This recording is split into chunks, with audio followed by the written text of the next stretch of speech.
भारतीय राजनीति की दिशा और दशा को बदल देने वाले भारतीय जनता पार्टी के दिग्गज लाल कृष्ण आडवाणी का जन्मदिन है। हिंदुत्व की राजनीति के पहले पोस्टर बॉय लाल कृष्ण आडवाणी ने अटल बिहारी वाजपेयी के साथ मिलकर कांग्रेस की विचारधारा के खिलाफ राजनीति के नए मंच बीजेपी की स्थापना की थी। नमस्कार, मैं कोमल सिन्हा, आप देख रहे हैं न्यूज़ वन टुडे। राष्ट्रीय स्वयं सेवक संघ की शाखा से निकले इन दोनों नेताओं की पहली मुलाकात राजस्थान के कोटा रेलवे स्टेशन पर हुई थी। ये मुलाकात एक दिन भारतीय राजनीति में दो अलग अलग लोगों को मिलाकर एक नाम अटल आडवाणी बन जाएगी, ये किसी ने उस वक्त सोचा भी नहीं था। अटल आडवाणी की जोड़ी ने देश में पहले गैर कांग्रेस सरकार बनाई थी। आज भारतीय जनता पार्टी जो कुछ भी है, उसके संगठन को तैयार के पीछे लाल कृष्ण आडवाणी की कड़ी मेहनत है। लेकिन बहुत कम लोग को पता है कि एलके आडवाणी ने अपने बेटे को सक्रिय राजनीति में लाने से इनकार कर दिया था। ये किस्सा साल 1979 का है। साल 1979 में लोकसभा चुनाव होने थे। पार्टी में शुरुआत से ही लाल कृष्ण आडवाणी भाई भतीजेवाद को विरोध कर रहे थे।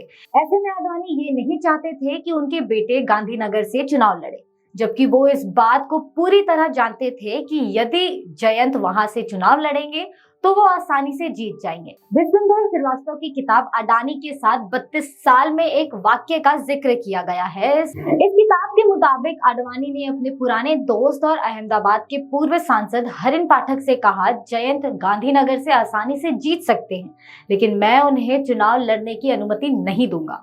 उस वक्त अडानी के दोस्त पाठक ने उन्हें सलाह दी कि वो नई दिल्ली की सीट को अपने पास रखे और अपने बेटे जयंत को गांधीनगर से लड़ने दें। इसके बाद 1979 में अडानी 2 सीटों पर यानी कि दिल्ली और गांधीनगर से चुनाव लड़ा। दोनों ही सीटों पर उन्हें जीत हासिल हुई। हालांकि बाद में दिल्ली सीट से इस्तीफा देकर गांधीनगर सीट को अपने पास रखने का फैसला किया।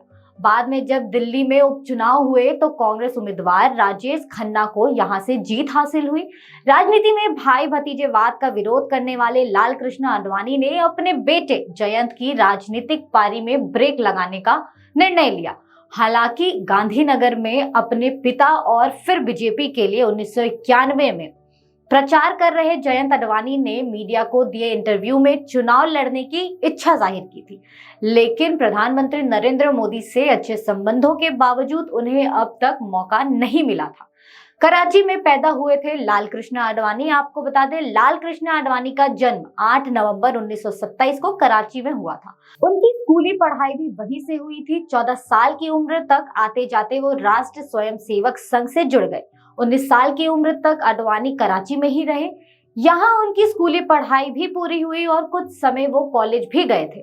बंटवारे के बाद कराची छोड़ने के फैसले के बारे में बात करते हुए 1997 में दिए इंटरव्यू में अडानी ने बताया था, मुझे 11 या 12 सितंबर 1947 का डॉन अखबार का अंक अच्छी तरह याद है। एक तरफ आरएसएस रैली में गांधी के संबोधन का जिक्र था, जिसमें उन्होंने कश्मीर के काबियालों को भेजने के लिए पाकिस्तान की आलोचना की थी।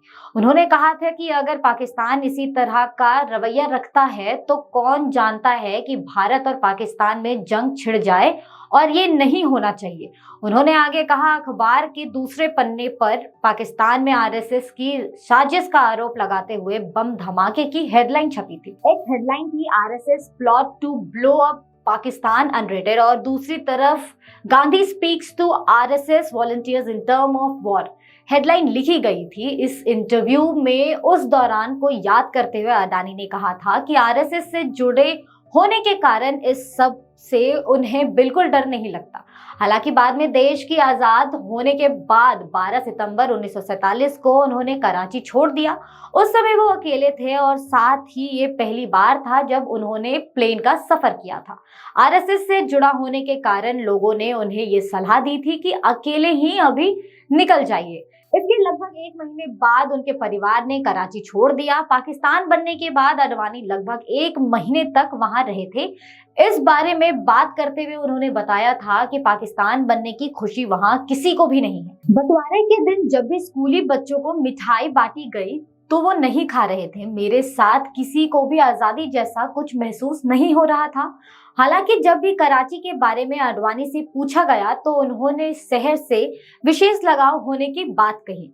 अटल बिहारी वाजपेयी के साथ ऐसी दोस्ती हुई कि जिंदगी भर लोग याद रखते हैं। आजादी के बाद भारत आए लाल कृष्ण आडवाणी ने आरएसएस का दामन नहीं छोड़ा। अटल के साथ आडवाणी संघ के कामों में शामिल थे। वो 50 का दशक था जब एक नई पार्टी के निर्माण के लिए नई दोस्ती बनने जा रही थी। उस वक्त वाजपेयी संघ के अध्यक्ष श्यामा प्रसाद मुखर्जी के साथ राजस्थान की यात्रा पर थे।